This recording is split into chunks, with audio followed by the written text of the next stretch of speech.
Merci beaucoup tout le monde d'être ici. Écoutez, nous sommes à la veille du budget. Je m'avais déjà adressé à vous il y a quelques semaines de ça avec nos attentes budgétaires. Ça n'a pas vraiment changé depuis. Ce sont les mêmes choses, la santé, les services sociaux, etc. Cependant, il y a maintenant quelque chose de nouveau. Et ce qu'il y a de nouveau, c'est bien sûr le COVID-19. C'est bien sûr toute l'incertitude reliée à cela. On a vu les banques centrales, la Réserve fédérale le 3 mars, la Banque du Canada le 4 mars réduire les taux d'intérêt de façon assez agressive. Et on voit les marchés financiers qui sont extrêmement volatiles, nerveux. On a aussi qu'à suivre ce qui se passe en Europe.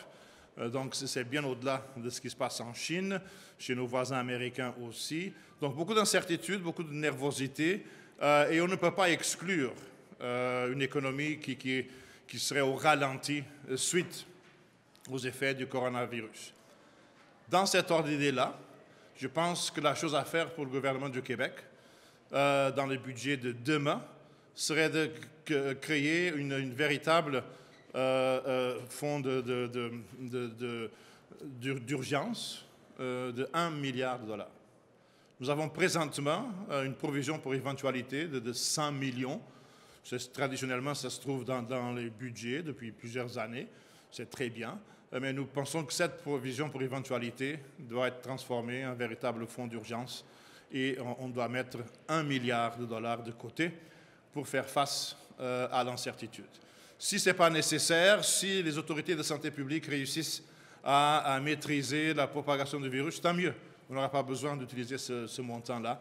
Mais la chose à faire de façon responsable maintenant, c'est de mettre de côté 1 milliard de dollars. Nous avons les moyens de le faire et la situation demande une intervention de cette nature-là. Donc je suggère fortement au ministre des Finances de créer une provision pour éventualité à la hauteur de 1 milliard de dollars dans son budget de demain.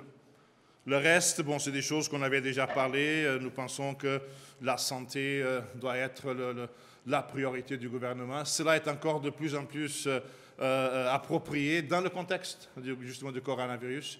Il ne faudrait pas que la santé publique soit incapable de mettre en place des mesures par manque d'argent. Donc, les budgets de la santé publique doivent être bien garnis. Encore une fois, on a les moyens de le faire. Et nous avons de très grands experts de santé publique au Québec. Il faut les laisser faire le travail. Merci.